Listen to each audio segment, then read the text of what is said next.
चला लवकर पोरांना मेसेज टाका, लाईव्ह सुरू झालंय म्हणून ग्रुपवर टाका लवकर टपकन. वर्गामध्ये जी आपण प्रश्नपत्रिका अग्निवीर भरती संदर्भात सोडून घेतली होती त्याच प्रश्नपत्रिकेचा आपण या ठिकाणी आज पटकन थोड्याशा वेळामध्ये म्हणजे अर्धा पाऊण तासामध्ये आपल्याला परत एकदा विश्लेषण पाहायचं आहे.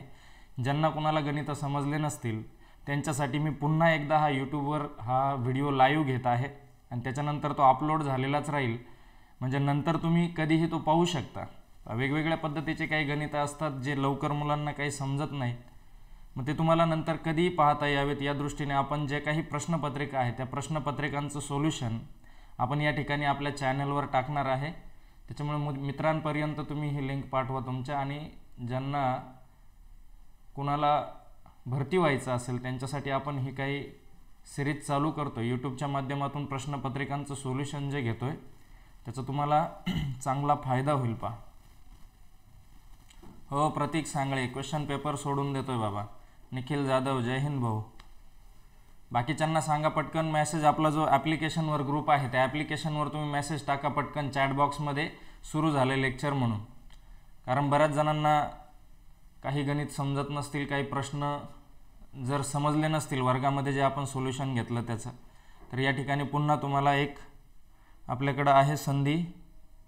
तर चॅनलवर आपण जे काही प्रश्न वगैरे पाहणार आहे प्रश्नपत्रिकेचे ते पाहून घ्या म्हणा. ओके चलो. तर पहा याच्यामध्ये आपण प्रश्नपत्रिका ऑलरेडी सगळी पाहिलेली आहे. पुन्हा एकदा मी तुमच्यासाठी ती या ठिकाणी घेऊन आलोय. तर पहा सर्व प्रश्नपत्रिका पाहायची आपल्याला. अगदी सोपी प्रश्नपत्रिका होती. सध्या एवढी सोपी प्रश्नपत्रिका येत नाही, पण सुरुवात होती म्हणून आपण सोपी प्रश्नपत्रिका घेतली होती, तुम्हाला माहिती आहे चांगलं. तर काठिण्य पातळी जी आहे ती थोडी याच्यापेक्षा आपण नंतर वाढवत जाणार आहे, मग लक्षात घ्या. तर या ठिकाणी पहा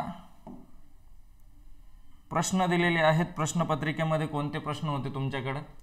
तर सबसे पुराना वेद कौन सा माना जाता है, तो इसका उत्तर आपको देना होगा ऋग्वेद. तो ऋग्वेद यह जो वेद है 1500 BC, जिसे ईसवी सन पूर्व भी कहते हैं. क्या कहते हैं? ईसा पूर्व 1500 BC से लेकर 1200 BC म्हणजे 1500 BC 1500 BC इसवी सन पूर्व काळामध्ये 1500 ते 1200 ह्या काळामध्ये हा ऋग्वेदिक काळ मानला जातो. आणि त्या काळामध्ये लिहिलेलं आहे हे ऋग्वेद. कोणताही वेद असेल, ऋग्वेद असेल, सामवेद असेल, यजुर्वेद असेल, अथर्ववेद असेल, आणि त्याच्यामध्ये तुम्हाला मग सगळ्यात जुना या सबसे पुराना वेद कौन सा है पूछा जाएगा तो आपको उसका जवाब देना होगा ऋग्वेद. तो इन वेदों के निर्माता कौन है, ऐसा भी सवाल आपको कई बार पूछा जाता है. तो निर्माता महर्षि दैपायन वेदव्यास, इन्होंने क्या किया था, ये जो हमारे वेद है इन वेदों का निर्माण किया था, याद रखना है. उसके बाद में भारतीय राष्ट्रीय कांग्रेस का प्रथम अध्यक्ष कौन था? तो भारतीय राष्ट्रीय कांग्रेस का जब सर्वप्रथम गठन हुआ था 1885 में, तो 1885 का प्रथम अधिवेशन जो मुंबई में आयोजित किया गया था. तो यहाँ पर जो पहला अधिवेशन आयोजित किया गया था उसके प्रथम अध्यक्ष थे वेमेश चंद्र बैनर्जी. इनको ऑप्शन में आप कई अलग तरह से भी इसे दिखाया जाता है. तो WC बैनर्जी अगर ऑप्शन आए तो उसे भी याद रखना है. WC बैनर्जी यानी कि व्योमेश चंद्र बैनर्जी, दोनों एक ही व्यक्ति के नाम है. उसके बाद में संयुक्त राष्ट्र संघ की स्थापना कब हुई? तो संयुक्त राष्ट्र संघ की स्थापना जब 1945 में हमारा द्वितीय विश्व युद्ध समाप्त हुआ. द्वितीय विश्व युद्ध के बाद में दोबारा ऐसे हिंसक युद्ध की पुनरावृत्ति ना हो, इसलिए क्या किया गया था, जो दुनिया के हमारे महत्वपूर्ण देश थे उस समय, उन्होंने एक साथ मिलकर एक संगठन स्थापन की थी. उसका नाम है संयुक्त राष्ट्र संघ. तो संयुक्त राष्ट्र संघ की स्थापना 24 अक्टूबर 1945 को की गई थी, जिसका मुख्यालय न्यूयॉर्क में है, अमेरिका. उसके बाद में भारत का संविधान कब लागू हुआ? तो भारत का संविधान 26 जनवरी 1950 को, जिस दिन हम हमारा गणतंत्र दिन हमारे पूरे भारत में मनाते हैं, उस दिन का जो दिनांक है 26 जनवरी, इस 26 जनवरी के दिन 1950 में हमारा जो संविधान है, संविधान लागू हुआ था। इस संविधान के हिसाब से हमारे देश ने अपना राज्य कारभार, राष्ट्र कारभार करना शुरू किया था। उसके बाद में जिम कॉर्बेट नेशनल पार्क कहाँ पर है? तो Jim Corbett national park Uttarakhand राज्य में स्थित है। उत्तराखंड राज्य की आपको राजधानी भी पूछी जाती है, तो इसकी राजधानी है देहरादून। क्या है? देहरादून। तो जिम कॉर्बेट नेशनल पार्क का निर्माण साल 1936 में किया गया था। साल 1936 में उत्तराखंड में यह जो उद्यान है इसका निर्माण हुआ था, और ये भारत का सबसे पुराना राष्ट्रीय उद्यान यानी नेशनल पार्क भी माना जाता है। तो याद रखना, आपको सवाल कई उल्टी तरह से भी पूछे जा सकते हैं। तो सबसे पुराना नेशनल पार्क या उद्यान, राष्ट्रीय उद्यान कौन सा है? तो आपको उसका उत्तर देना है जिम कॉर्बेट नेशनल पार्क, जो 1936 में तैयार हुआ था, निर्माण हुआ था। निम्न में से किस राज्य में समुद्र तट नहीं है? अभी देखो, आपको समुद्र तट कितने राज्यों को प्राप्त हुआ है ये सवाल पूछा जाता है। तो भारत में कुल 9 राज्य ऐसे हैं जिन्हें समुद्र तट प्राप्त हुआ है। तो राज्य कौन कौन से आपको पता होने चाहिए। जैसे ऊपर से हम नीचे की तरफ आए तो ऊपर गुजरात, गुजरात के बाद में महाराष्ट्र है, महाराष्ट्र के बाद में गोवा है, गोवा के बाद में कर्नाटक है, कर्नाटक के बाद में केरल है, केरल के बाद में तमिलनाडु, तमिलनाडु के ऊपर आंध्र प्रदेश है, आंध्र प्रदेश के ऊपर ओडिशा है, ओडिशा के ऊपर पश्चिम बंगाल है। ऐसे 9 राज्यों को समुद्र तट प्राप्त हुआ है। तो इसमें ऑप्शन में जो दिए, ओडिशा को समुद्र तट प्राप्त हुआ है, तमिलनाडु को भी है, महाराष्ट्र को भी है, लेकिन मध्य प्रदेश ऐसा राज्य है जिसे कोई समुद्र तट प्राप्त नहीं हुआ, जो भारत के बीचों बीच आता है। इसलिए इसमें कोई भी, मध्य प्रदेश राज्य में कोई भी समुद्र की सीमा या समुद्र तट प्राप्त नहीं होता। केदारनाथ मंदिर किसके लिए प्रसिद्ध है? तो केदारनाथ का जो मंदिर है भगवान शिव के लिए प्रसिद्ध है, आप सभी लोगों को पता है। तो इसके बारे में आपको उत्तर देना है भगवान शिव, ऑप्शन क्रमांक 2। उसके बाद में ज्ञानपीठ पुरस्कार किस क्षेत्र में दिया जाता है? तो ज्ञानपीठ पुरस्कार जो है हमारे भारत का, देखो ज्ञानपीठ पुरस्कार जो है हमारे भारत में साहित्य क्षेत्र का सबसे बड़ा पुरस्कार माना जाता है। तो ज्ञानपीठ पुरस्कार साहित्य क्षेत्र में दिया जाता है, याद रखना है। कौन से क्षेत्र में? साहित्य क्षेत्र में। तो देखो,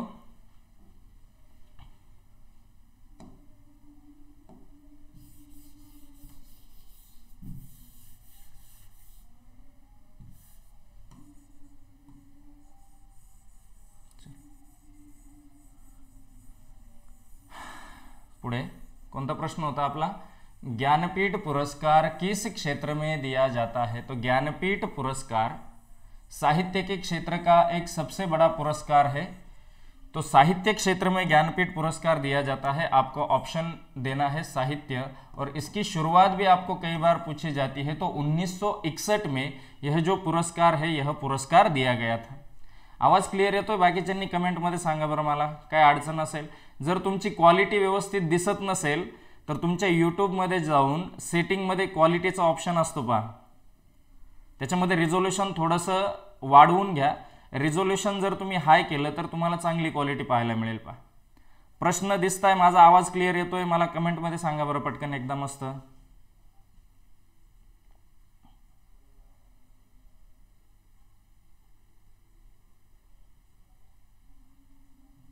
अरे बघताय ना, कमेंटमध्ये सांगा मला पटकन, आवाज येतोय माझा क्लिअर व्यवस्थित? व्हिडिओ क्लिअर दिसतोय? ओके, पवन सर नमस्कार। पोलीसवाले तुम्ही? ठीक आहे, चला व्ह्यूज वाढवताय आमची, चांगली गोष्ट आहे। अंकुश तांबे, गुड, शाबास। येतोय? चलो, बाकीच्यांना लिंक शेअर करा रे मग पटकन। चलो नेक्स्ट, पुढचा प्रश्न काय आहे पहा, विश्व में सबसे विशाल मरुभूमि कौन सी है? तो विश्व में सबसे विशाल मरुभूमि, मरुभूमि का मतलब होता है ज्याला आपण मराठीमध्ये वाळवंट म्हणतो। काय म्हणतो? वाळवंट। तो मरुभूमि या फिर मरुस्थल, ऐसा भी आपको सवाल पूछा जाएगा। तो मरुस्थल और मरुभूमि दोनों एक ही चीज है। तो विश्व में अगर सबसे बड़ा मरुस्थल पूछा जाए तो सहारा मरुस्थल आपको उत्तर देना है, जो अफ्रीका महाद्वीप में स्थित है। कहां पर? अफ्रीका महाद्वीप। महाद्वीप यानी खंड। आफ्रिका खंडामध्ये असलेला। त्याच्यानंतर भारत का अगर सबसे बड़ा आपको मरुस्थल या मरुभूमि पूछा जाए तो भारत के बारे में आपको उत्तर देना है थार मरुभूमि, जो भारत के राजस्थान गुजरात राज्य में फैली हुई है। उसके बाद में भूमि कितने प्रतिशत पानी से ढकी है, इसका मतलब भूमि पर कितने प्रतिशत पानी है। हे तर साधे साधे सोपे प्रश्न तुम्हाला माहिती आहे। भूमि लगभग हमारी जो पृथ्वी है, पृथ्वी पर जो भूमि का हिस्सा है उसका 71% जो है 71% हमारा पानी है और 29% हमारा भूमि का हिस्सा है। तो याद रखना, दोनों इसमें से कोई भी पूछा जाता है। उसके बाद में भारत के मुख्य न्यायाधीश की नियुक्ति कौन करता है। भारत के मुख्य न्यायाधीश यानी जिसे हम सर न्यायाधीश भी कहते हैं, क्या कहते हैं, सर न्यायाधीश। तो सुप्रीम कोर्ट के जो सर न्यायाधीश होते हैं इनकी नियुक्ति राष्ट्रपति द्वारा की जाती है। तो आपको उत्तर देना है राष्ट्रपति। क्या है, राष्ट्रपति। चलो, उसके बाद में कौटिल्य का अर्थशास्त्र किसके काल में लिखा गया था। कौटिल्य का अर्थशास्त्र किसके काल में लिखा गया था। तो कौटिल्य जो थे वह मौर्य काल का एक सम्राट था, चंद्रगुप्त मौर्य, इनके समकालीन थे और इन्हीं के दरबार में वह पंत प्रधान या प्रधानमंत्री जिसे आज हम कहते हैं उनका काम किया करते थे। तो कौटिल्य का जो अर्थशास्त्र है, कौटिल्य के अर्थशास्त्र में आपको राजनीति के बारे में लिखा गया है, राजनीति के बारे में ये किताब लिखी गई है। तो यह मौर्य काल में लिखी गई थी, चंद्रगुप्त मौर्य के काल में, तो याद रखना है। उसके बाद में महान स्नानागार सिंधु घाटी सभ्यता के किस स्थान पर पाया गया है। तो महान स्नानागार जो है वह सिंधु घाटी सभ्यता के किस स्थान पर पाया गया है। आपको इसका सवाल, इस सवाल का जो उत्तर है पता है। तो देखो, जो सिंधु घाटी सभ्यता है, सिंधु घाटी सभ्यता जिसे हम हड़प्पा सभ्यता या हड़प्पा कालीन सभ्यता के नाम से भी जानते हैं, तो जो एक महान स्नानागार हमें मिला था खोज करने के बाद में, खुदाई करने के बाद में, तो ये कहाँ पर मिला था, ये भी सवाल आपको पूछा जाता है, कहाँ पर मिला था। तो उसका उत्तर आपको देना है पर्याय या विकल्प क्रमांक 3, जो मोहनजोदड़ो है। क्या है, मोहनजोदड़ो। तो मोहनजोदड़ो में हमें यह महान स्नानागार सिंधु घाटी सभ्यता का मिला था, जो एक सिंधु घाटी सभ्यता का महत्वपूर्ण स्थल माना जाता है, एक वैशिष्ट्य माना जाता है। उसके बाद में भारतीय संविधान के निर्माता कौन थे। तो भारतीय संविधान के निर्माता डॉक्टर बाबा साहब अम्बेडकर जी को कहा जाता है। तो उत्तर भी याद रखना है, डॉक्टर बाबा साहेब अम्बेडकर। चीन इस देश की राजधानी कहाँ पर है। तो चीन की राजधानी बीजिंग है, याद रखना, बीजिंग। तो ऐसे सवाल आपको पूछे जाते थे इससे पहले, लेकिन अभी थोड़ा सा जो लेवल है, म्हणजे आता इथून पुढे जी लेवल असणार आहे ती थोडीशी तुमची अप केली गेलेली आहे। थोडेसे पुढच्या भागावर सुद्धा प्रश्न तुम्हाला विचारले जातात, त्याच्यामुळे साधारणपणे प्रश्न कसे विचारले जातात हे तुम्हाला समजावेत म्हणून हा पहिला पेपर आपण घेतला होता। अशाच संदर्भात अशाच पद्धतीचे थोडेसे अप किंवा हाय लेवलचे प्रश्न तुम्हाला मी या नंतरचे जे काही प्रश्नपत्रिका आहे त्याच्यामध्ये आपण घेणार आहोत। तर मग आपण अभ्यास करताना साधारणपणे मग या ठिकाणी तुम्हाला लक्षात येतं कशा पद्धतीचे प्रश्न आपल्याला विचारले जातात, तर त्या अनुषंगाने आपण लवकरात लवकर तयारी करण्यासाठी आपला जो काही अभ्यास आहे तो अभ्यास सुरू ठेवायचा आहे पहा, आणि एका व्यवस्थित स्मार्ट स्टडी करायचा आहे। तो स्मार्ट स्टडी कसा असेल काय असेल ते वर्गात मी तुम्हाला सांगतच असतो, आणि इथेही कोणकोणत्या पद्धतीने तुम्ही कोणत्या टॉपिकवर भर दिला पाहिजे, कोणत्या टॉपिकवर तुम्हाला जास्त प्रश्न येतात। जसं जास्त डीप प्रश्न तुम्हाला विचारले जात नाही, वरवरच्या भागावर प्रश्न विचारले जातात। इतिहास म्हटलं तर सण सणावळ्या, पहिला कोण, द्वितीय कोण, दुसरा कोण, तिसरा कोण, जगातलं सर्वात उंच काय, सर्वात लहान काय, सर्वात लांब काय, सर्वात महत्त्वाच्या मुद्द्यांवर तुम्हाला या ठिकाणी प्रश्न विचारले जातात। जास्त आतमध्ये खोदून प्रश्न किंवा एकाच प्रश्नासाठी 2-3 ऑप्शन येतील अशा प्रकारचे प्रश्न या ठिकाणी तुम्हाला विचारले जात नाही। एमपीएससी असेल, यूपीएससी असेल, अशा पद्धतीचे काही प्रश्न तुम्हाला विचारले जात नाही, साधे साधे प्रश्न असतात। त्याच्यामुळे थोडासा अभ्यास करा, सगळं होईल, व्यवस्थित होईल। पहा नेक्स्ट, पुढे हे 15 प्रश्न आपण जीकेचे घेतले। त्याच्यानंतर पुढचे प्रश्न आपल्याला पाहायचे आहेत जे तुमचे विज्ञानावर अवलंबून असतील। विज्ञानामध्ये आता मिलिटरीमध्ये किंवा आर्मी अग्निवीरची जर तयारी करायची असेल तर तुम्हाला विज्ञानावर थोडासा भर द्यावा लागेल, कारण विज्ञानाचे तुम्हाला 15 प्रश्न विचारले जातात, ज्या 15 प्रश्नांना 30 मार्क आहेत. पहा, फार महत्त्वाचं आहे. वेगवेगळं टेक्निकलमध्ये जास्त आहेत, GD मध्ये आपण 30 मार्क्स विज्ञान या विषयाला पाहतो. मग या ठिकाणी पहा, जूल तथा अर्घ किसके मात्रक है? तो जूल तथा अर्घ कार्य का भी मात्रक है, ऊर्जा का भी मात्रक है. तो इसमें आपको उत्तर देना है दोनों के मात्रक. उसके बाद में और एक सवाल पूछा जाता है आपको, 1 जूल बराबर कितना होता है? तो 1 जूल बराबर 10 का 7वां घात अर्घ होता है. कितना होता है? 10 का 7वां घात अर्घ. तो ये भी आपको पूछा जाता है. तो ये दोनों जो है जूल और अर्घ कार्य और ऊर्जा का इकाई या मात्रक माना जाता है. निम्नलिखित में मूल राशि कौन सी है? तो हमें पता है राशियां 2 तरह की होती है. एक होती है मूल राशि और दूसरी होती है व्युत्पन्न राशि, या फिर जिसे हम लोग इन राशियों का, जो राशि होती है, राशि का मापन करने के लिए हम मात्रकों का इस्तेमाल करते हैं. तो ये मात्रक जो होते हैं, मात्रक कितने तरह के होते हैं? तो हमें पता है जो मात्रक होते हैं वो 2 तरह के होते हैं. एक होता है मूल मात्रक और दूसरा होता है व्युत्पन्न मात्रक. कौन सा होता है? व्युत्पन्न मात्रक. तो इसमें याद रखो, जो मूल मात्रक होते हैं तो मूल राशियां भी साथ है और मूल मात्रक भी उन राशियों के साथ होते हैं. तो इसमें है लंबाई है, द्रव्यमान है, समय है, ज्योति तीव्रता है, उसके बाद में पदार्थ का परिमाण, ऐसे करके 7 आपको राशियां दिखाई देती है और इन्हीं के 7 मूल मात्रक माने जाते हैं. तो इसमें आपको समय जो राशि दी गई है इसे हम लोग मूल राशि कहेंगे.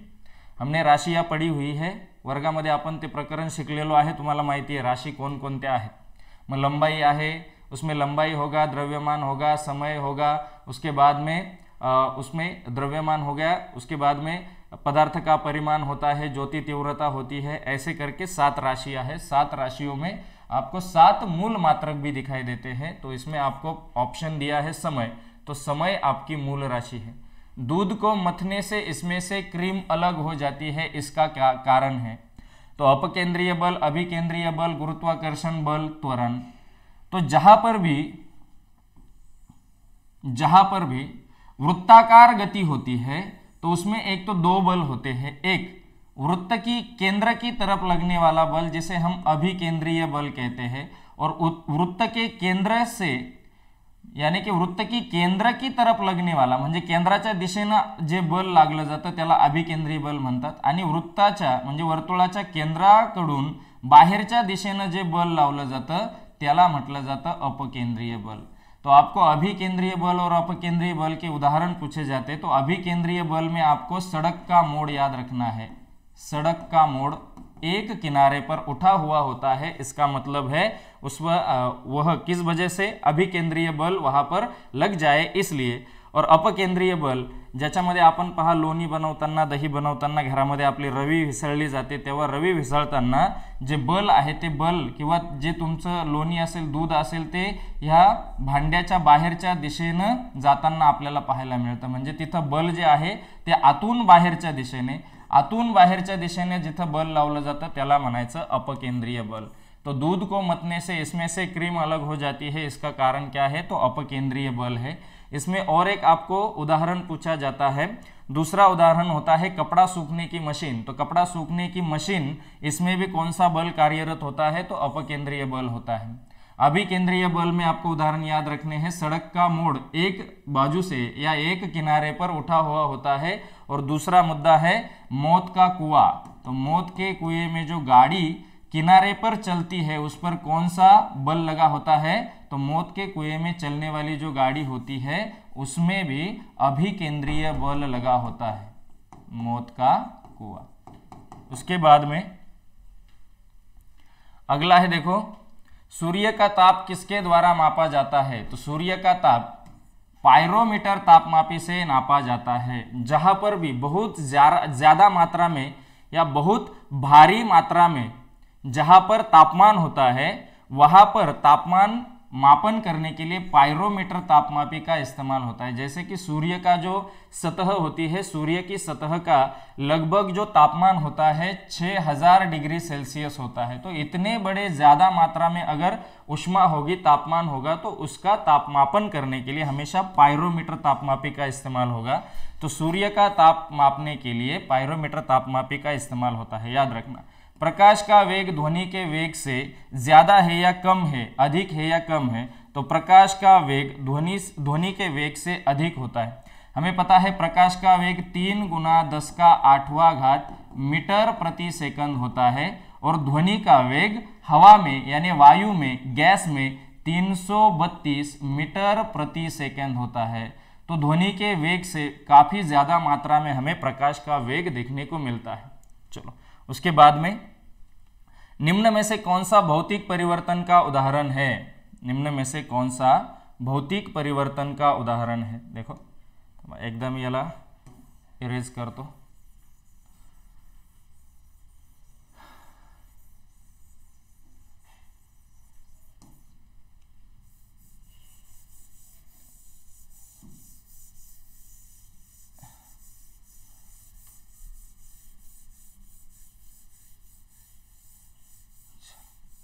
अगला मुद्दा, अगला प्रश्न, पुढचा प्रश्न काय आहे पहा।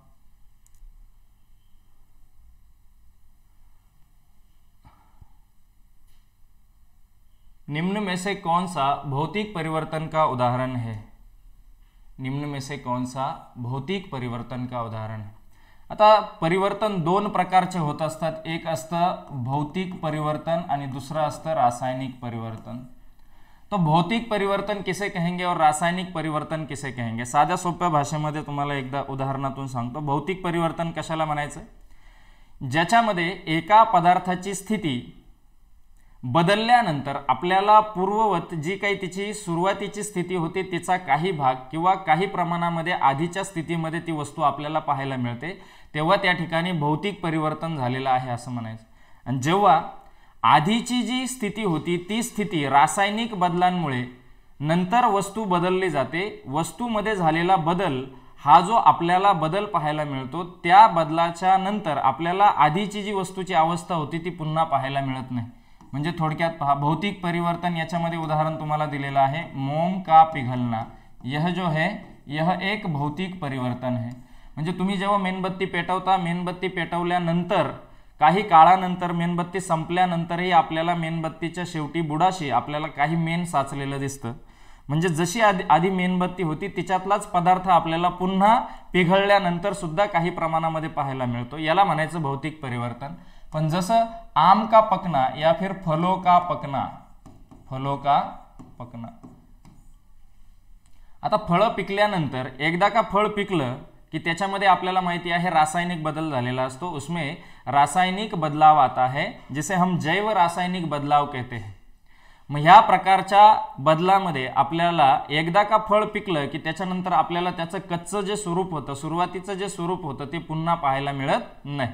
याच्यानंतर जसं केर कचरा सडतो, भाजीपाला सडतो म्हणजे काय होतं तर त्याच्यामध्ये जैव रासायनिक क्रिया होत असतात, बायोकेमिकल रिएक्शन होत असतात।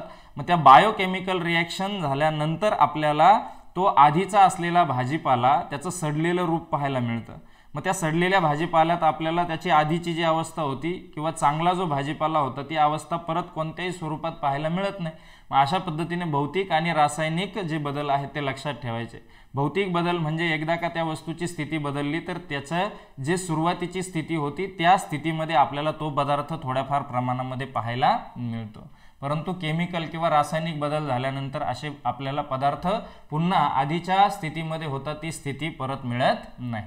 तो उसके बाद में देखो, हवा का सर्वाधिक भाग कौन से वायु से व्याप्त होता है? तो सर्वाधिक भाग जो होता है नाइट्रोजन, जहां लगभग हमारी जो हवा होती है उस हवा में 78% नाइट्रोजन होता है। तो सर्वाधिक अगर हवा में कौन सा वायु है आपको पूछा जाए तो आपको उत्तर देना है नाइट्रोजन। उसके बाद में ऑक्सीजन होता है 21%। उसके बाद में अर्गॉन होता है, अर्गॉन 0.9%, CO2 होता है 0.04%, और अन्य होता है वाष्प। तो याद रखना है सबसे अधिक मात्रा में नाइट्रोजन होता है, उसके बाद में ऑक्सीजन होता है, उसके बाद में आर्गन होता है और उसके बाद में कार्बन डाइऑक्साइड की मात्रा आती है। माचिसों में प्रयुक्त होता है, तो माचिसों में क्या प्रयुक्त होता है? माचिस में लाल फास्फोरस, जिसे हम रेड फास्फोरस के नाम से भी जानते हैं, तो लाल फास्फोरस होता है। जे तुम्ही काडी पाहता, काडीला पुढे गुल असतो, तो गुल म्हणजेच काय आहे? तो गुल म्हणजेच तुमचा लाल फास्फोरस आहे, लक्षात घ्या। उसके बाद में नींबू को निम्नलिखित में से क्या खट्टा बनाता है? खट्टा म्हणजे आंबट, तो नींबू को निम्नलिखित में से खट्टा कौन सी चीज बनाती है? तो नींबू को खट्टा बनाने वाला जो अम्ल होता है उसका नाम है सिट्रिक, या फिर कई जगह पे साइट्रिक भी लिखा होता है। तो साइट्रिक और सिट्रिक दोनों एक ही है, तो याद रखना है साइट्रिक अम्ल। जो भी खट्टी चीजें होती है, खट्टे फल होते हैं, खट्टे फलों में हमें कौन सा आम्ल दिखाई देता है, कौन सा अम्ल मिलता है? तो सिट्रिक अम्ल, या जिसे हम लोग साइट्रिक अम्ल भी कहते हैं। तो इसे याद रखना। तो खट्टा अगर आपको पूछा जाए तो खट्टापन किस वजह से होता है? तो सिट्रिक या साइट्रिक अम्ल की वजह से होता है। ध्वनि तीव्रता को किस स्केल में मापा जाता है? ध्वनि तीव्रता को डेसिबल में मापा जाता है। किस में मापा जाता है? डेसिबल। आपको अगर डेसिबल यह ऑप्शन नहीं होगा तो आपको बेल यह ऑप्शन भी कई बार दिखाई देता है। तो आपको उत्तर, जब डेसिबल नहीं होता तब उत्तर आपको बेल देना है। बेल एक बड़ी इकाई है, हमें इतनी अधिक मात्रा में कहीं भी ध्वनि सुनाई नहीं देता, इसलिए हम बेल का बस 10वां भाग यानी डेसिबल इस इकाई का, इस मात्रक का इस्तेमाल किस लिए करते हैं? ध्वनि की तीव्रता का मापन करने के लिए करते हैं। उसके बाद में अगला सवाल, कोशिका विभाजन निम्नलिखित में से किसमें होता है? तो कोशिका विभाजन, जो कोशिका होती है, ये जीव विज्ञान का सवाल है। एक होता है मायोसिस सेल विभाजन और दूसरा होता है माइटोसिस। तो जो हमारा सेल का केंद्रक होता है, केंद्रक का विभाजन माइटोसिस प्रक्रिया में दिखाई देता है। तो माइटोसिस में क्या होता है? कोशिका विभाजन यानी सेल डिवीजन होता है। तो माइटोसिस आपको उत्तर देना है, विकल्प नंबर 3। उसके बाद में अगला सवाल है, देखो इसको इरेज करता हूं।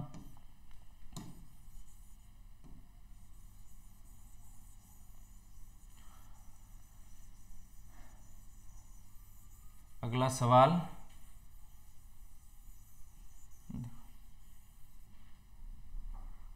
सवाल,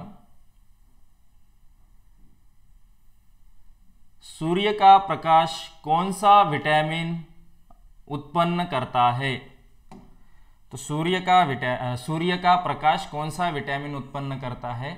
सुबह की जो रोशनी होती है, सुबह की रोशनी में हमें विटामिन डी मिलता है। तो याद रखना, सुबह की जो प्रकाश की किरणें होती है, सुबह की प्रकाश किरणों से हमें विटामिन डी मिलता है।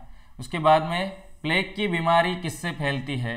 तो प्लेग की जो बीमारी है, प्लेग की बीमारी चूहों के माध्यम से फैलती है। तो आपको ऑप्शन देना है चूहा। मानव शरीर की सबसे बड़ी ग्रंथि कौन सी है? मानव शरीर की सबसे बड़ी ग्रंथि, उसका उत्तर है यकृत। कौन सी है? यकृत। यकृत यानी लीवर, कभी कभी लीवर भी लिखकर आपको ऑप्शन दिया जाता है। तो याद रखना, लीवर यानी यकृत। तो मानव शरीर की जो सबसे बड़ी ग्रंथि है उसका उत्तर है यकृत। उसके बाद में और एक सवाल आपको पूछा जाता है, सबसे ज्यादा पुनरुद्भावन की क्षमता हमारे शरीर में कौन से अंग की होती है? तो इसका भी उत्तर आपको देना है लीवर। याद रखना, आएगा सवाल, किसी ना किसी आपको प्रश्न पत्र में वो सवाल देखने को मिलेगा। एक जीव की संरचनात्मक और कार्यात्मक इकाई को क्या कहा जाता है? किसी जीव की संरचनात्मक और कार्यात्मक इकाई को हम लोग सेल कहते हैं। क्या कहते हैं? सेल, कोशिका। तो याद रखना है, किसी जीव की संरचनात्मक और कार्यात्मक इकाई को हम लोग सेल कहते हैं, कोशिका कहते हैं। तो सबसे छोटी संरचनात्मक और कार्यात्मक इकाई, ऐसा भी अगर आपको सवाल पूछा जाए सबसे छोटी, तो भी आपको उत्तर देना है कोशिका। कई बार अलग तरह से सवाल पूछा जाता है, मानव शरीर की सबसे छोटी इकाई कौन सी होती है? तो इसका भी उत्तर देना है कोशिका यानी सेल। उसके बाद में सबसे नरम धातु कौन सी है? सबसे नरम धातु कौन सी है? तो सोना है। कुछ सवाल आपको क्या करने होंगे, कुछ सवाल को रटना होगा, याद करना होगा। तो इसमें आपको उत्तर देना है सबसे नरम धातु कौन सी है, तो सोना। उसके बाद में घरों में विद्युत परिपथ का स्वरूप कैसे होता है, तो घरों में जो हमारा विद्युत परिपथ होता है या फिर हमारी जो बिजली का जो लाईट जी आपल्या घरामध्ये जोडलेली असते ती कोणत्या पद्धतीने जोडलेली असते, तर समांतर जोडणी त्याच्यामध्ये असते, लक्षात ठेवायचं। तो पैरेलल या समांतर श्रेणी में हमारे घरों में विद्युत परिपथ जुड़ा हुआ होता है, कनेक्शन हुआ होता है। उसके बाद में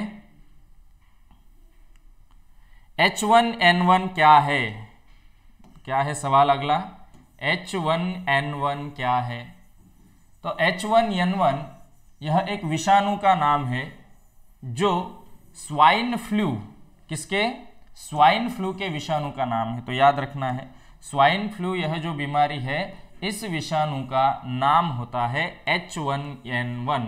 तो आपको कई बार सवाल देखो विज्ञान में, जीव विज्ञान में ज्यादातर क्या पढ़ना है, जीव विज्ञान में आपको पढ़ना है मानव शरीर, मानव शरीर के विभिन्न अंग, मानव शरीर का जो रक्त होता है रक्त के बारे में पढ़ना है, मानव शरीर को होने वाली बीमारियां वो किस वजह से होती है, विषाणुओं से होने वाली बीमारियां, जीवाणुओं से होने वाली बीमारियां।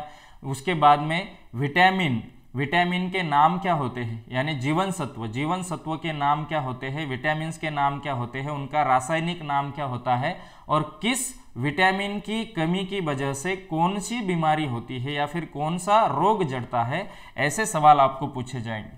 पहा याच्यानंतर आपल्याला पुढे प्रश्न पाहायचे आहेत, जे गणिताचे प्रश्न आहेत। तुमच्या ग्रुपवर मेसेज टाका, पोरांना सांगा लवकर सर आता गणिताचं सोल्युशन घेत आहेत। आता हे जीकेचे प्रश्न होते, विज्ञानाचे प्रश्न होते तिथपर्यंत ठीक आहे, इथून पुढे पहा आपल्याला गणिताचे प्रश्न पाहायचे आहे। पुढचं पेज,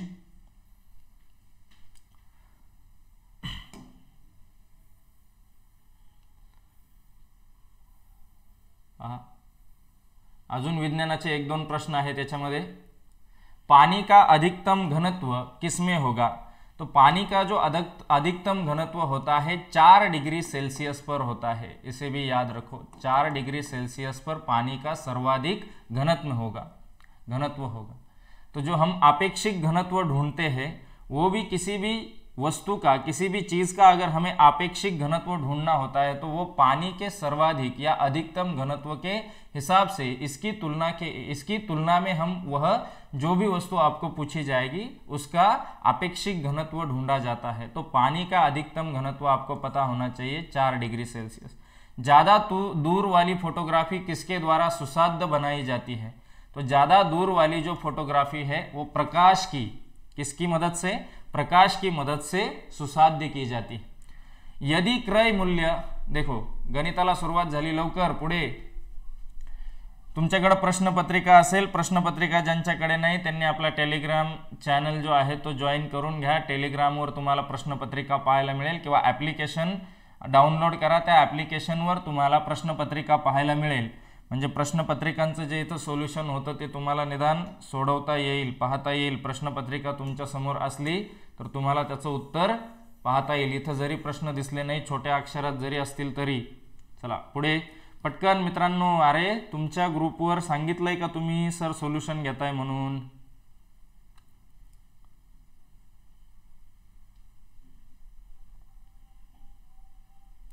चला लवकर टपाटप पटकन शेअर करा। अरे वर्गापेक्षा मजा नाही येत का ऑनलाईनला?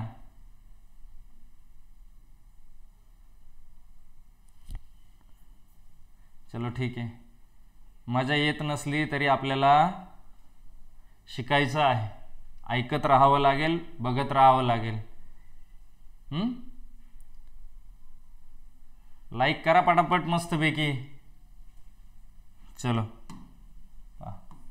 जे नाही आले त्यांनी नंतर पाहून घ्या, अपलोड झालेलाच राहील व्हिडिओ। यदि क्रय मूल्य ₹500, लाभ 20% हो तो विक्रय मूल्य कितना होगा? देखो क्रय मूल्य क्या होता है, याद रखो पहले। क्रय मूल्य, क्रय मूल्य म्हणजे ज्याला आपण मराठीमध्ये खरेदी किंमत म्हणतो। काय म्हणतो? खरेदी किंमत। तो क्रय मूल्य क्या होता है? जिस चीज पर या जिस रकम पर, जिस कीमत पर हम वस्तू को खरेदी करते हैं, क्या ज्या किमतीवर आपण काय करतो, वस्तू विकत घेतो, तिला काय म्हणायचं आहे? क्रय मूल्य। लक्षात घ्या। त्याच्यानंतर यदि क्रय मूल्य आपका कितना रुपए है, 500 रुपए, 500 रुपए पर उसको लाभ कितना प्राप्त होता है, 20%। तो 500 रुपए पर अगर 20% लाभ, तो प्रतिशत यहां ऐसा लिखा जाएगा, जहां पर प्रतिशत का चिन्ह आएगा, प्रतिशत का चिन्ह हटाकर हम लोग क्या करेंगे, नीचे 100 लिखेंगे। तो 500 पर 20% लाभ यानी 500 गुना 20 बटे 100, 0 0 कैंसिल, 0 0 कैंसिल। उसके बाद में 50 गुना 2, इसका मतलब हो गया 100 रुपए। तो 500 रुपए पर 20% का लाभ यानी 500 रुपए पर हम लोग कितना रुपए कमा रहे हैं, 100 रुपए। तो उसका विक्रय मूल्य, तो 500 रुपए में वो वस्तु खरीद रहा है, उसे उस पर 20% का यानी 100 रुपए का लाभ प्राप्त हो रहा है। इसका मतलब वह कितने रुपए में वस्तु बेचेगा, तो उसका विक्रय मूल्य क्या होगा, उसका क्रय मूल्य है 500 रुपए प्लस उसका लाभ है 100 रुपए, तो कितने में बेचेगा, 600 रुपए में। कितने में बेचेगा, 600 रुपए। इसको और एक तरीके से आप सॉल्व कर सकते हैं। जो आपका क्रय मूल्य होता है वो हमेशा 100% होता है। कितना होता है, 100%। म्हणजे जी तुमची नफा किंवा तोटा असतो, नफा किंवा तोटा हा नेहमी तुमच्या खरेदी किमतीवर काढला जातो, हे लक्षात घ्या। तर पहा 500 रुपये पर आपको 20% का लाभ होता है। म्हणजे तुम्ही जी खरेदी किंमत लावलेली आहे, तुम्ही जे भांडवल गुंतवलेलं आहे ते तुमचं 100%। लाभ या हानि हमेशा किस पर होगी, लाभ या हानि हमेशा, क्या झालं रे, हाँ, लाभ या हानि हमेशा क्रय मूल्य पर निकाली जाएगी, लक्षात ठेवायचं। तो क्रय मूल्य पर आपकी लाभ या हानि निकाली जाती है। क्रय मूल्य हमेशा 100% होता है। आपको 20% का लाभ हुआ, इसका मतलब अभी आपकी जो रकम है 100% से बढ़कर 120% हुई। तो 500 रुपये का मान अगर 100% है तो 120 का मान कितना होगा। हे असं गणित सोडवताना तुमचं किमतीच्या खाली किंमत आणि टक्केवारीच्या खाली टक्केवारी आली पाहिजे। त्याच्यानंतर तिरकस गुणाकार करा, 500 गुणा 120 बटे प्रश्नचिन्हाच्या तिरकस असलेला 100, 0 0 0 0, 12 गुणिले 5 केलं तर उत्तर येईल तुमचं 60 आणि वरती उरलेला एक 0 आहे तो जसाच्या तसा। म्हणजे उत्तर आलं तुमचं डायरेक्ट 600 रुपये। यानी 500 रुपये अगर 100% है तो 120% का मान कितना आएगा, 600 रुपये। तो आपका विक्रय मूल्य कितना हो गया, 600 रुपये हो गया। चलो उसके बाद में पुढचा प्रश्न आहे, पटापट सोडू, जास्त वेळ इथं लावायचा नाही आपल्याला, वर्गामध्ये सगळं होतंय आपलं। 15 का 15% कितना है, तो 15 का मतलब गुना 15%, अगर प्रतिशत का चिन्ह हटा दे तो नीचे क्या आएगा, 100 आएगा। मग अशा प्रकारच्या गणितामध्ये जेव्हा छेदस्थानी 100 असतो तेव्हा उलटे पालटी क्रिया करायची नाही, वरचा फक्त गुणाकार सरळ करून घ्यायचा। 15 गुणिले 15 या 15 गुना 15, इसका मतलब है 15 का क्या होना चाहिए, वर्ग होना चाहिए, 225 बटे 100। तो 225 बटे 100, इसका मतलब आपको जब उत्तर देना होगा तो ऊपर वाली संख्या जो है वैसे की वैसी लिखनी है। आता खाली पाहायचं, एकावर किती शून्य, 2 शून्य, म्हणून उजवीकडून 2 घर सोडून पॉइंट द्यायचा, मग 2.25 हे तुमचं उत्तर। तो 15 का 15% कितना हो गया, 2.25। उसके बाद में अगला सवाल है, वृत्त की परिधि किस सूत्र से ज्ञात की जाती है। तो वृत्त की जो परिधि होती है, वृत्त की परिधि किस सूत्र से ज्ञात की जाती है। तो वृत्त की परिधि निकालने के लिए हमारे पास सूत्र है 2πr। तो वृत्त की परिधि, तो वृत्त की परिधि निकालने के लिए हम दो सूत्रों का इस्तेमाल कर सकते हैं। एक तो होता है 2πr और दूसरा होता है πd।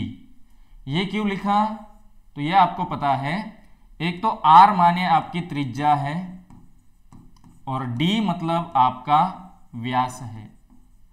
तो आपको इन दोनों के बीच में जो संबंध है वो पता है, त्रिज्या का दुगुना क्या होता है, व्यास होता है। और यहां पर जो हमने 2πr लिखा है, इनके बीच में कुछ भी नहीं, इसका मतलब इनके बीच में गुणनफल है। क्या है, गुणनफल है। तो अगर गुणनफल होगा तो 2 गुना r का मतलब यानी r का दुगुना अगर कर दिया जाए तो व्यास होता है, और व्यास को हम d से दिखाते हैं, दर्शाते हैं। तो इसी का रूपांतर कैसे होगा, पाई तो वैसे के वैसे रहेगा और r गुना 2 इसका मतलब d होता है। तो आपको दोनों जो सूत्र है सूत्र पता होने चाहिए। 2πr और πd हमारे वृत्त की परिधि निकालने के सूत्र हैं। उसके बाद में आपको पाई का मान भी कभी कभी पूछा जाता है, तो पाई का मान कितना होता है 22/7 या फिर 3.14। कितना होता है 3.14।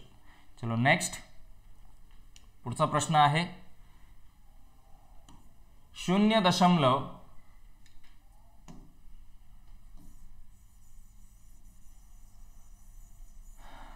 पुढचा प्रश्न आहे 0.000 एक और बार 0 64 का वर्गमूल कितना होगा। इसका आपको क्या निकालना है वर्गमूल।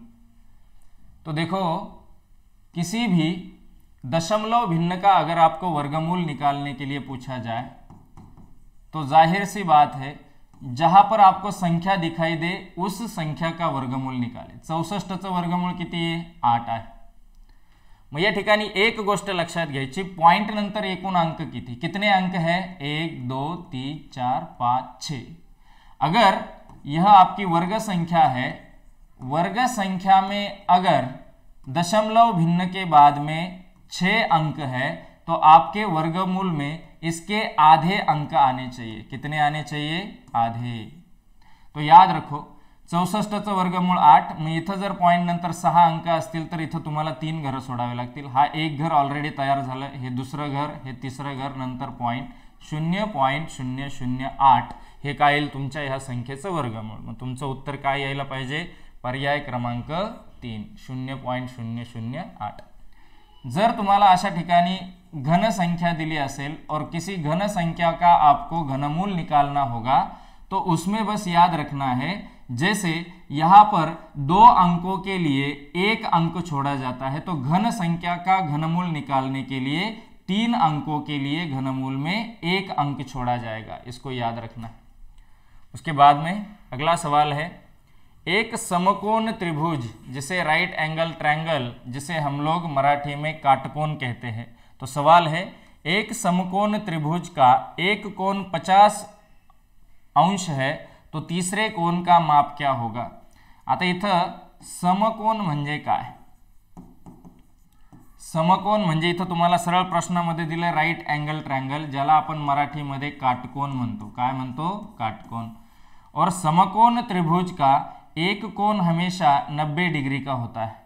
तुम्हाला काटकोण माहिती अशा प्रकारचा काटकोण असतो। इथला कोण हा नेहमी 90 डिग्री असतो आणि त्याच्यापैकी एका कोणाचा माप तुम्हाला 50 डिग्री दिलेलं आहे। किती दिलंय 50 डिग्री। त्रिकोणाच्या तिन्ही कोणांची बेरीज किती असते तर 180 अंश असते। मग एक जर 90 असेल दुसरा जर 50 असेल तर ह्या दोघांची बेरीज किती होते 9 5 14 140 डिग्री आणि तिघांची बेरीज तर 180 आली पाहिजे। याचा अर्थ इथला जो कोण तुमचा असेल तो किती अंशाचा असेल 40 अंशाचा असेल। म्हणजे जर 90 50 आणि 40 यांची जर बेरीज केली तरच तुमचं उत्तर किती येईल 180 येईल। म्हणून तुमचं उत्तर काय यायला पाहिजे एक समकोण त्रिभुज का एक कोण 50 डिग्री है तो तीसरे कोण का माप आएगा 40 डिग्री, क्योंकि एक कोण तो 90 डिग्री का है। उसके बाद में अगला सवाल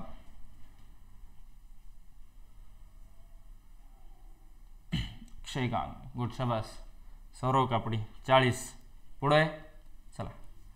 सोडून झालंय वर्गामध्ये आपलं पण पाहायचं परत परत परत परत पाहत राहायचं म्हणजे मजा येईल। लवकर शिक्षाल टपाटप बसल्या बसल्या जेवता जेवता पाहायचं काय हरकत नाही। हां चलो पुढे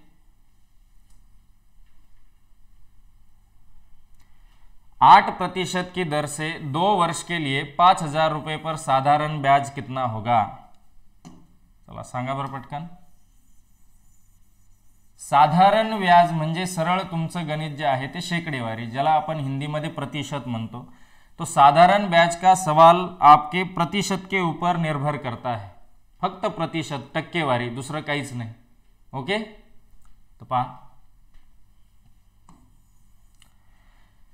तुम्हाला काय दिलेलं आहे साधारण व्याजचं गणित आलं की एकच सूत्र लक्षात ठेवायचं आहे तुम्हाला। साधारण ब्याज बराबर क्या होता है मूलधन गुना जो दर है गुना आपका जो अवधि है या फिर जिसे हम लोग समय भी कहते हैं, तो अवधि या फिर समय बटे 100.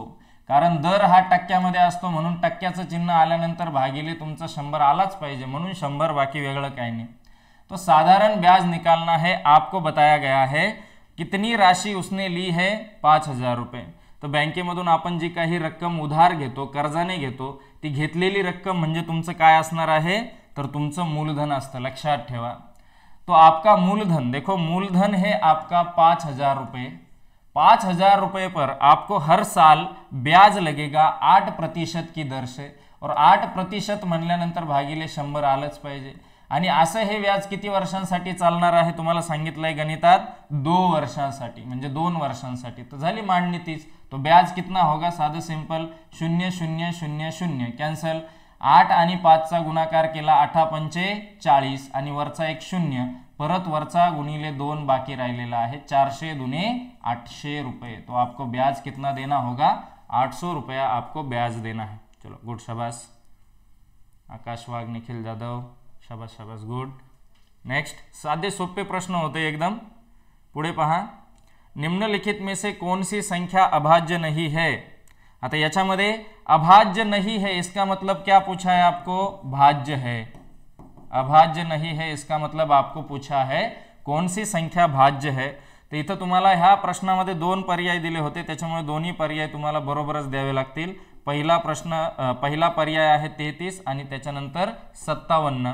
इन दोनों संख्याओं को दूसरी कोई ना कोई संख्या से भाग जाता है. बाकी 23 और जो 19 है, यह जो संख्या है यह रूढ़ संख्याएं हैं, जिन्हें हम लोग अभाज्य भी कहते हैं, क्योंकि ये दूसरी किसी भी संख्या से विभाज्य नहीं होती. इनको खुद से ही विभाजित किया जा सकता है. तो 33 को आप 3 से भी विभाजित कर सकते हो, 11 से भी विभाजित कर सकते हो. इसका मतलब 33 यह एक भाज्य संख्या है. उसके बाद में 57 ला भाग जातो का, जातो. कितीने भाग जातो, 3ने भाग जातो. तुम्हाला माहिती आहे 3 1 3, किती उरले, 3 9 27. मग 19 त्रिक 57 होतात. याचा अर्थ 57 ला 19 ने भाग जातो आणि 3 ने भाग जातो, म्हणून ती सुद्धा तुमची भाज्य आहे. म्हणून याच्यामध्ये पहिला पर्याय आणि तिसरा पर्याय तुम्हाला दोन्ही पर्यायामध्ये उत्तर दिलं होतं. त्याच्यानंतर पुढचा प्रश्न आहे 48 76 23. क्या है सवाल, देखो 48 76 23 में 7 का जातीय मान और स्थानीय मान किसका पूछा है आपको. 7 यह जो संख्या है इसका आपको जातीय मान, जिसे हम लोग वास्तविक मान भी कहते हैं, तो जातीय मान और स्थानीय मान 2 तरह का मान होता है. स्थानीय मान, इन दोनों में अंतर कितना है. देखो, जातीय मान अगर पूछा जाए तो जिसका आपको जातीय मान पूछा होगा वही आपका उत्तर है. तो 7 का जातीय मान 7 ही होगा, 6 का जातीय मान 6 ही होगा, 3 का जातीय मान 3 ही होगा. कुछ भी जिस अंक का, संख्या का आपको जातीय मान पूछा जाएगा वही उसका उत्तर होगा. उसके बाद में स्थानीय मान यानी उस संख्या का, उस जो पूछी गई संख्या, पूछा गया अंक है, इस अंक का इस संख्या में स्थान कौन सा है. तो संख्या में स्थान आपको पता होते कैसे होते. ये होता है इकाई का स्थान, ये दहाई का स्थान, ये होता है सैकड़े का स्थान, ये होता है हजार या सहस्र का स्थान, 10 सहस्र का स्थान, उसके बाद में लक्ष स्थान या लाख का स्थान. तो यहाँ पर देखो, एकक मराठीमध्ये एकक, दशक, शतक, हजार. मग 7 कोणत्या स्थानी आहे, हजाराव्या स्थानी. कोणत्या स्थानी, हजाराव्या. तो हजार या फिर जिसे हम लोग सहस्र कहते हैं हिंदी में, तो 7 जर हजाराव्या स्थानी असेल तर त्याची किंमत, स्थानीय किंमत किती येईल, 7000. लक्षात आलं. आणि ही किंमत ओळखताना फक्त काय करायचं, ज्याची किंमत विचारली त्याच्या खाली विचारलेला अंक जसाच्या तसा लिहून घ्यायचा. पुढे जेवढे अंक असतील तेवढे शून्य लिहून टाकायचे, तीच तुमची स्थानीय किंमत असेल. आणि याच्यानंतर तुम्हाला पुढे प्रश्न विचारलाय, तो स्थानीय मान और जातीय मान में अंतर कितना है. अंतर पूछा है तो इसका मतलब आपको स्थानीय मान और जातीय मान का अंतर निकालना होगा. अंतर का मतलब होता है हिंदी में वजाबाकी करना. काय, हाँ, तो लक्षात घ्यायचं. अंतर यानी आपको क्या करना होगा, एक दूसरे को घटाना होगा. तो 7000 में से आपको क्या करना होगा, उसका जातीय मान 7 को हटाना होगा। 7000 में से अगर हम 7 को हटा दें तर ज्यांना पहा वजाबाकी येत नाही, आता हे तर साधं होतं एकदम, बरोबर आहे ना। मग या ठिकाणी तुम्हाला काहीच करावं लागणार नाही। 7000 वजा 7, आता कशी करायची वजाबाकी एखाद्याला माहीत नसेल तर मग काय करू पहा, शून्यातून 7 जात नाही, इथं हातचा घ्यायला आला, याच्याकडे काही नाही, हा परत इथं आला, याच्याकडेही काही नाही, मग इथून आपण हातचा घेतला, इथं राहिले 6, आता इथं झाले 10। हातचा घेतल्यानंतर डायरेक्ट जिथं घ्यायचा तिथं नेऊन ठेवायचं नाही, शेजारच्या घरात देत चालायचं, नंतर शेवटी न्यायचा। आधी याचं घर भरायचं, नंतर याच्याकडे जायचं, नंतर शेवटच्या घराकडे जायचं। मग इथं 10तून इथून हातचा घेतला, इथं राहिले 9, इथं झाले 10, परत इथून हातचा घेतला, इथं राहिले 9, इथं झाले 10। आता 10तून 7 गेले 3, 9शी 9, 9शी 9 आणि 6शी 6, तर आपलं उत्तर काय येईल रे, 6993। पर्याय क्रमांक 3 हे तुमचं उत्तर आहे। त्याच्यानंतर पुढचा प्रश्न आहे पहा, पटकन थोडेसे प्रश्न राहिले 4-5।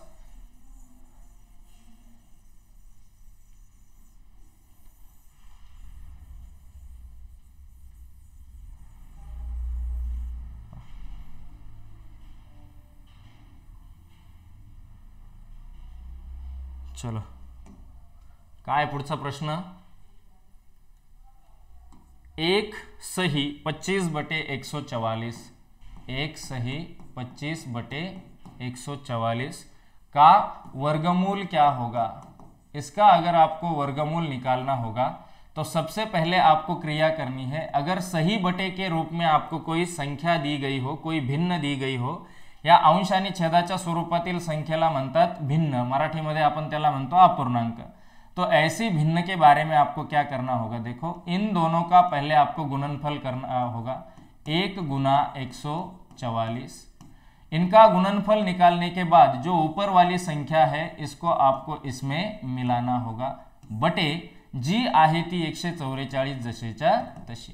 त्याच्यानंतर पहा मग 144 गुना 1, इसका मतलब होगा 144 अधिक 25 आहे ते 25 जसेच्या तसे भागिले 144। अगला मुद्दा क्या है, तो 144 को अगर हम 25 में जोड़ दे या 144 में 25 जोड़ दे तो आपका उत्तर आएगा 169। त्याच्यानंतर खाली येईल तुमचं 144। आता याचं तुम्हाला वर्गमूळ काढता येईल, डायरेक्ट याचं वर्गमूळ काढायचं नाही, 25चं आणि 144चं पुढे जर संख्या असेल तर अशी क्रिया करून घ्यावी लागेल। मग आता 169चा वर्गमूळ म्हणजे 169 कशाचा वर्ग आहे, 13चा वर्ग, त्याच्यानंतर 144 कशाचा वर्ग आहे, 12चा वर्ग, म्हणून तुमचं उत्तर काय येईल 13/12। तो आपको ऑप्शन कौन सा दिखाई देगा, देखो ऑप्शन क्रमांक 4, पर्याय क्रमांक 4, 13/12। उसके बाद में अगला है देखो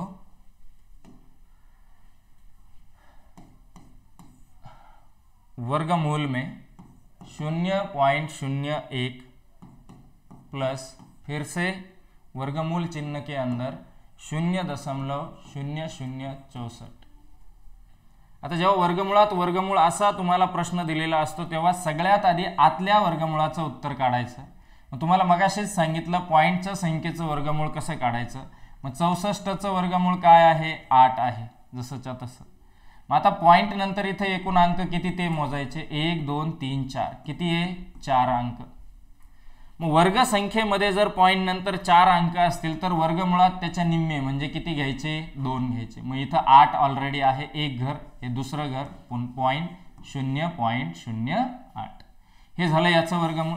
त्याच्यानंतर पुढे पहा 0.01 हा ऑलरेडी आहे तसाच राहिला, आता याचं वर्गमूळ घेतल्यामुळे हे वर्गमूळ चिन्ह निघून गेलं आणि याचं वर्गमूळ आपण लिहिलं। मग पुढे काय उत्तर येईल, परत 0.01 अधिक 0.08 याचा अर्थ 0.09 तुमचं उत्तर येईल, बेरीज करायची। 0.01 अधिक 0.08, 8 आणि 1 9, 0शी 0, पॉईंटशी पॉईंट, 0.09। आता याचं पुन्हा याच्यावरती वर्गमूळ चिन्ह आहे म्हणजे 9चं वर्गमूळ घ्यायचंय तुम्हाला 3। आता या ठिकाणी पॉइंट नंतर 2 संख्या आहे आणि इथं जर वर्गमूळ घेतलं तर याच्या निम्मे घर सोडावे लागतील, इथं 2 घर होते म्हणून इथं 1 घर सोडला, मग उत्तर किती आलं 3। इथं पॉइंट दिला आणि पुढे 0 लिहिला, 0.3। मग काय येईल रे उत्तर, पर्याय क्रमांक 2। नेक्स्ट पुढे 2, 8, 15, 16 और 20 का लसप ज्ञात करो। लसप आपण वर्गामध्ये शिकलेलो आहे। ओके, लसप। तो लसप निकालने के लिए क्या करना पड़ेगा, देखो लसप। तो लसप सबसे पहले क्या होता है, लसप यानी ऐसी छोटी से छोटी संख्या जो दी गई सभी संख्याओं से विभाजित हो। म्हणजे दिलेली जी संख्या असेल त्या संख्येला, म्हणजे तुम्हाला दिलेल्या जो संख्यांचा गट असेल या संख्यांनी भाग जाणारी लहानात लहान संख्या। मग संख्या काय दिल्या तुम्हाला, 2 दिला, 8, 15, 16 और उसके बाद में 20। तो लसप क्या होगा, इन सभी से विभाजित होने वाली छोटी से छोटी संख्या। कैसी संख्या, छोटी से छोटी संख्या। किससे विभाजित होने वाली, इन सभी से। तो वह संख्या हमें ढूंढनी है जो 2 से भी विभाजित हो, लेकिन कैसी हो, छोटी से छोटी हो। 2 से भी विभाजित होने वाली चाहिए, 8 से भी उसे भाग जाना चाहिए, 15 से भी जाना चाहिए, 16 से भी जाना चाहिए और 20 से भी उसे भाग जाना चाहिए। मग तुम्ही हे काय करू शकता, ज्याला सोडवताच येत नाही तो पर्यायातून सुद्धा शोधू शकतो। मग पर्यायात काय करायचं, सगळ्यात लहान संख्या आधी उचलून पाहायची 240, आणि तुम्हाला एवढंच चेक करायचं आहे 240 ला ह्या प्रत्येक संख्येने भाग जातो की नाही। मग 240 पर्यायात दिलेल्या संख्यांपैकी जर लहानात लहान संख्या असेल आणि तिला या सगळ्यांनी भाग गेला तर समजायचा तोच तुमचा लसप आहे। मग आता शोधायचा कसा पहा, शोधताना काय करायचं, लसप कसा शोधायचा। आता या ठिकाणी कमीत कमी एकाच संख्येनं भाग जाईल अशा 2 संख्या असल्या पाहिजे। 2 संख्यांना जर भाग जात असेल तर भाग देऊन टाकायचा, आणि भाग देताना नेहमी अभाज्य संख्येने भाग द्यायचा। कशाने द्यायचा, अभाज्य संख्येने। मग सुरुवात करायची पहा। आता ज्याने भाग द्यायचा तो मी इथं लिहिला 2। आता 2ने मला ह्याच्यापैकी जेवढ्यांना भाग जातो, कमीत कमी 2 संख्या अशा पाहिजे ज्यांना भाग जातो। मग 2ने भाग जाणार आहे, 2 1 2, 2 चौक 8, 15 ला जात नाही जसाच्या तसा, 2 8 16, 2 10 20। परत तुम्हाला दिसतं 2ने भाग जाणाऱ्या कमीत कमी 2पेक्षा अधिक जास्त संख्या आहे। परत 2ने भाग दिला, ज्याला जात नाही तो जसाच्या तसा, 2 1 2, 2 2 4, 15 ला जात नाही 15 जसाच्या तसा, परत 2 1 2, 2 चौक 8 आणि पुढे 2 5 10। परत आता 2ने भाग जाणाऱ्या कमीत कमी 2 संख्या तुम्हाला दिसतील, परत 2ने भाग देऊन टाका। 1 1, 2 1 2, 15 15, 2 2 4, 5 5। आता तुम्हाला पुढे काय दिसतंय पहा। आता एकाने भाग जातो, एकाने भाग द्यायची गरज नाही। पुढचा ऑप्शन पाहायचा काय येऊ शकतो, 2ने भाग जाणारी आता एकच संख्या उरली, आता भाग द्यायची गरज नाही। त्याच्यानंतर मग पुढचा मुद्दा काय आहे तर 5ने भाग जाणाऱ्या कमीत कमी 2 संख्या दिसतात, 5ने भाग देऊन टाका। 1 1, 1 1, 5 3 15, 2 2 आणि इकडे 5 1 5। आता मात्र खाली भाग जाणार नाही, कारण हे सगळे जे उरले ते कसे आहेत रे, अभाज्य आहेत। कसे आहेत, अभाज्य। मग खाली अभाज्य उरल्यानंतर खाली भाग जाणार नाही, जे अवयव आले ते अवयव लिहून घ्यायचे। 2 गुणिले 2 गुणिले 2 गुणिले 5 गुणिले हा 3 गुणिले 2। आता या ठिकाणी गुणाकार करायचा, गुणाकार करताना सोपा करा। 5 3 15, 15 2 30, 30 2 60, 60 2 120, 120 2 240। हेच तुमचं लसावी। म्हणजे यह जो सबसे छोटी या लहानात लहान, जिसे हम हिंदी में छोटी से छोटी या फिर न्यूनतम भी आपको पूछा जाता है कभी कभी। न्यूनतम का मतलब भी होता है छोटी से छोटी, लहानात लहान। तो न्यूनतम ऐसी कौन सी संख्या है जिसे इन सभी से भाग जाता हो, तो इन सभी से भाग जाने वाली न्यूनतम संख्या 240 है। चलो नेक्स्ट, पुढचा प्रश्न आहे, पुसतो हे मी।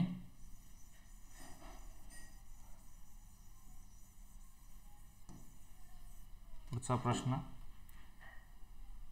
दी गई संख्याओं का महत्तम समापवर्तक ज्ञात कीजिए। आता महत्तम समापवर्तक 12, 15, 18, 21, इनका आपको महत्तम समापवर्तक यानी मस निकालना है। तो मस क्या होगा, जसं लसावी जर विचारला तर यांनी भाग जाणारी असते, काय असते, यांनी भाग जाणारी, आणि मस जर विचारला तर मस काय असतो, बड़ी से बड़ी वह संख्या, कौन सी, बड़ी से बड़ी, बड़ी से बड़ी ऐसी संख्या जो दी गई सभी संख्याओं को विभाजित कर दे। लसावी म्हणजे यांनी भाग जाणारी लहानात लहान संख्या असते आणि मसावी म्हणजे या दिलेल्या संख्यांना भाग जाईल असा मोठ्यात मोठा अवयव किंवा अशी मोठ्यात मोठी संख्या तुम्हाला शोधावी लागते।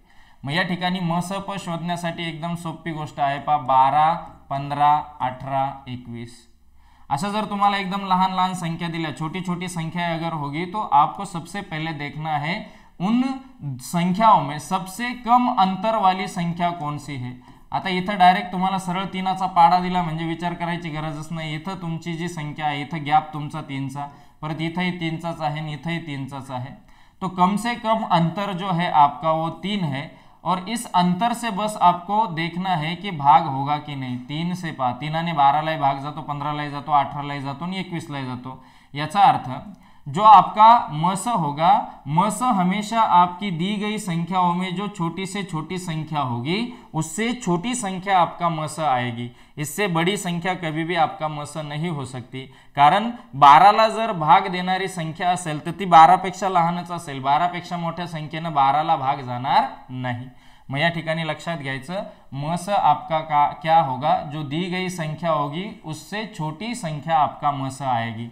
और लस अगर पूछा जाए तो लस आपकी दी गई संख्याओं में जो सबसे बड़ी संख्या है वो आपका लस हो सकती है या फिर इससे कोई ना कोई दूसरी बड़ी संख्या आपका लस होगी। तो ये चीजें याद रखनी है। तो मस ढूंढने के लिए बस आपको अंतर देखना है और इसको निकालने की दूसरी भी एक विधि होती है। आप एक तो उसके गुणनखंड निकाल सकते हो या फिर उसका भागफल निकाल के आप भागफल की विधि से भी आप निकाल सकते हो। जैसे सबसे पहले आपको 12 से आपको 15 को भाग देना होगा, उसके बाद में इनका जो मस आएगा उससे आपको 18 को भाग देना होगा, उसके बाद में इन तीनों का जो मसा आएगा उससे आपको 21 से भाग देना होगा। जैसे 12 से अगर मैं 15 को भाग कर दूं तो 12 1 12 उरले 3। अब जो आपका शेष बचेगा उससे आपको पहले आपने जिससे भाग किया था उसको भाग देना होगा। 3 चौक 12, जिथं तुमची बाकी शून्य उरेल तो तुमचा मसा आला।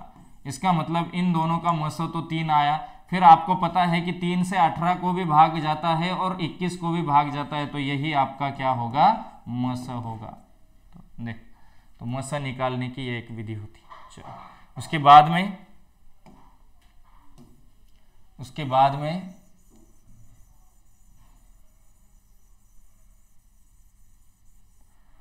देखो 675 को उससे पहले का सवाल है, दो संख्याओं का लस 120 है और मस 10 है, यदि एक संख्या 30 है तो दूसरी संख्या क्या होगी। तो हमेशा एक चीज याद रखना, किन्हीं दो संख्याओं का लस और उनका मस, इनका जो गुणनफल होता है, इनका गुणनफल उन दो संख्याओं के गुणनफल के बराबर होता है। इसका मतलब क्या हुआ, जो दो संख्याएं होती है उन दो संख्याओं का लस और मस का गुणनफल उन दो संख्याओं के गुणनफल के बराबर होता है। अगर आपको उसमें से कोई चीजें बताई हो तो दो संख्याओं का लस आपको बताया 120 है और आपको मस बताया 10 है, उसमें से एक संख्या आपको दी हुई है 30 है, तो दूसरी संख्या क्या होगी। तो आपको पता है बरोबरच्या चिन्हाच्या उजवीकडून किंवा कोणत्याही बाजूकडून एखादी संख्या दुसरीकडे न्यायची असेल तर इकडे ती जर गुणिले असेल तर ती इकडे येऊन काय होते रे, भागिले, अधिक असेल तर वजा, वजा असेल तर अधिक, भागिले असेल तर गुणिले, अशा क्रिया होत असतात। मग 120 गुणा 10, इकडे जी 30 आहे ती गुणिले इकडे येऊन भागिले झाली, बरोबर x। तो 0 0 3 1 3 3 चौक 12, उत्तर आलं तुमचं 40। तो आपको कभी कभार क्या दिया जाता है, तो डायरेक्ट गुणनफल बताया जाता है, गुणनफल दिया जाता है, एक कोई चीज दूसरी दी हुई होती है, मस दिया होता है या फिर लस दिया होता है, उसमें से आपको तीसरी चीज चौथी चीज ढूंढने को पूछते हैं। तर याच्यामध्ये फक्त साध्या सोप्या भाषेत लक्षात ठेवायचं, जर तुम्हाला लसावी मसावी दिलेला असेल आणि एक संख्या दिलेली असेल तर लसावी आणि मसावीचा जो गुणाकार आहे त्या लसावी मसावीच्या गुणाकाराला दिलेल्या एका संख्येने भागून टाकायचं, तुमची दुसरी संख्या मिळून जाईल। मग 0 0 3 चौक 12, 4 गुणिले 10 किती झाले, 40। तो आपको कभी कभार गुणनफल भी दिया जाता है और इनमें से कोई एक चीज दी जाती है, दूसरी पूछी जाती है। तो याद रखना, जर तुम्हाला मग संख्यांचा गुणाकार दिला असेल तर संख्यांचा गुणाकार वरती लिहायचा आणि त्याच्यानंतर जर तुम्हाला लसावी दिला असेल तर लसावीने त्याला भागायचं, लसावीने भागलं तर तुम्हाला मसावी मिळेल आणि मसावीने जर भागलं तर तुम्हाला लसावी मिळेल। त्याच्यासाठी हे एवढं लक्षात ठेवा, एवढं लक्षात ठेवलं की तुमच्या सगळ्या प्रश्नांचं उत्तर त्या ठिकाणी तुम्हाला मिळून जाईल। ओके, उसके बाद में 675 को छोटी से छोटी कौन सी संख्या से गुना जाए कि गुणनफल एक पूर्ण घन हो। पहा, खूप महत्वाचं गणित आहे। तो आपको क्या ऑप्शन में से गुणनफल निकालने की जरूरत नहीं है, म्हणजे तुम्ही फक्त ऑप्शन घेऊन गुणाकार करत बसणार आणि परत त्याच्यानंतर चेक करणार घनसंख्या आली का नाही। हे उद्योग करायची काहीच गरज नाही, एकदम सिंपल प्रश्न असतो, सिंपल सोडवता येतो। पहा, तुम्हाला विचारलंय 675 को किस संख्या से गुना जाए कि गुणनफल एक पूर्ण घन हो। क्या हो? पूर्ण घन हो। तो बस आपको सबसे पहले इसके गुणनखंड निकालने हैं। गुणनखंड आपको निकालना आना चाहिए। गुणनखंड कसे काढायचे? पहा, ज्या संख्येच्या एकक स्थानी 5 असतो तिला 5ने भाग जातोच, बिंदास 5ने भाग द्यायला सुरुवात करायची। 5ने जर तुम्ही याला भाग दिला तर कितीचा भाग जाईल? डायरेक्ट ज्याला भाग देता येत नाही त्याने इकडे भाग देऊन द्यायचा। 675 ला जर 5ने भाग दिला तर 5 1 5, 6 तून 5 गेला, किती उरला? 1 उरला, वरून 7 खाली आला, 5 1 5, 5 त्रिक 15, परत 2 उरले, वरून 5 खाली आला, 5 1 5, 5 5 25, वजाबाकी 0, म्हणजे उत्तर किती आलं? जो भागाकार आला तो भागाकार इथं खाली लिहा 135। त्याच्यानंतर परत 5ने भाग जाईल, 5ने भाग दिला, असाच भाग देऊन घ्यायचा ज्याला येत नाही त्याने। मी इथंच देतो 5 1 5, 5 2 10, 13 तून 10 गेले, उरले 3, परत 5 1 5, 5 7 35। पुढे 27 ला 3ने भाग जातो, 3 1 3, 3 9 27, परत 3 1 3, 3 त्रिक 9। आता अवयव जे आले ते अवयव मांडून घ्या। हे सगळे अवयव झाले, काय काय आले? 5 गुणिले 5 गुणिले 3 गुणिले 3 गुणिले 3। आता तुम्हाला काय बनवायचंय? पूर्ण घन बनवायचं। आपको क्या बनाना है? पूर्ण घन संख्या तैयार करनी है। तो घन संख्या तैयार करने के लिए आपके जो गुणनखंड है, गुणनखंडों का 3 3 का गट पूर्ण होना जरूरी है। मग या ठिकाणी हा पूर्ण झाला। त्याच्यानंतर तुमच्या पुढे लक्षात येतं 5 गुणिले 5 आहे, पण या ठिकाणी सुद्धा तिसरा 5 असणं गरजेचं आहे, तरच ती घनसंख्या तयार होईल। मग या ठिकाणी 5 दोनच वेळा आहे, मग तिसरा आपल्याला अजून एक 5 घ्यावा लागतो। इसका मतलब क्या हुआ? तो 675 को आपको 5 से गुना करना पड़ेगा, तब जाके एक जो संख्या है वो पूर्ण घन संख्या तैयार होगी। तो आपको उत्तर देना होगा विकल्प क्रमांक 1 5। ओके, चलो उसके बाद में एक और सवाल है।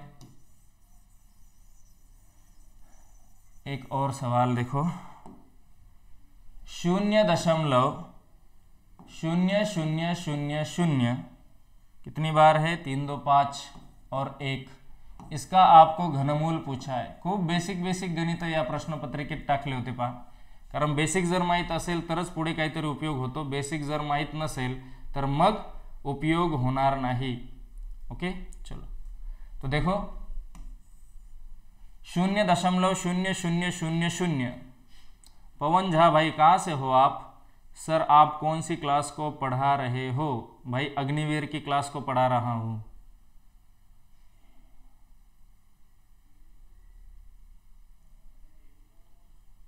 ओके, चलो तो देखो, जेव्हा वर्गमूळ घ्यायचं असतं तेव्हा आपण काय करतो रे? पॉइंट नंतरचे अंक मोजतो आणि जेवढे पॉइंट नंतर अंक असतील त्याच्या निम्मे आपण उत्तरात सोडतो।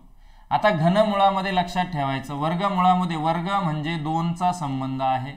मग त्या ठिकाणी आपण वर्ग संख्येत 2 घरांसाठी 1 घर उत्तरात सोडतो। घनमूळ म्हटल्यानंतर 3 ची भानगड आहे, इथं प्रत्येक 3 घरांसाठी उत्तरात 1 घर सोडायचं, हे लक्षात घ्या। म्हणजे ह्या 3 अंकांसाठी 1 घर आणि ह्या 3 अंकांसाठी 1 घर।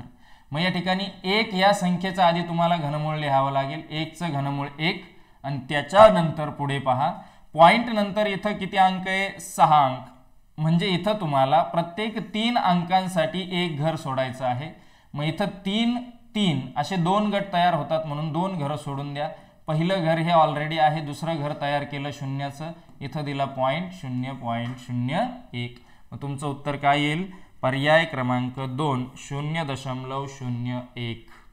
ओके, अशा पद्धतीने हे आपण प्रश्न पाहिलेले आहेत. तुमच्या मित्रांना सांगा उद्यापासून जो आपला ऑफलाईन क्लास आहे, ऑफलाईन क्लास 11 वाजता सुरू होईल.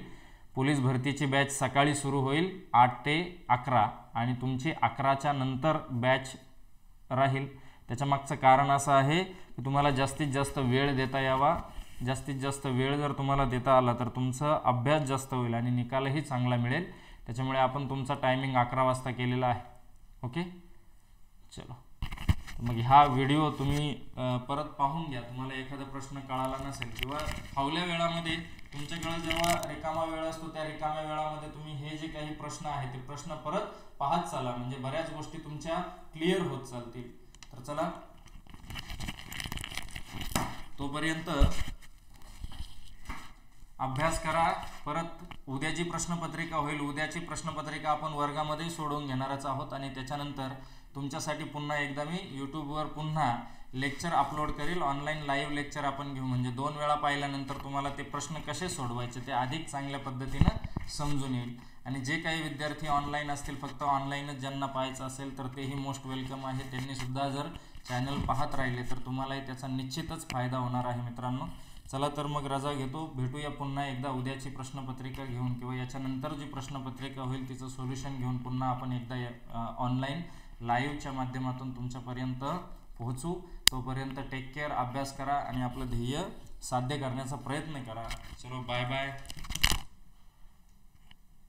चलो बाय. बंद करतोय, एंड करतोय स्ट्रीम. कोणाला काही विचारायचं असेल तर विचारून घ्या.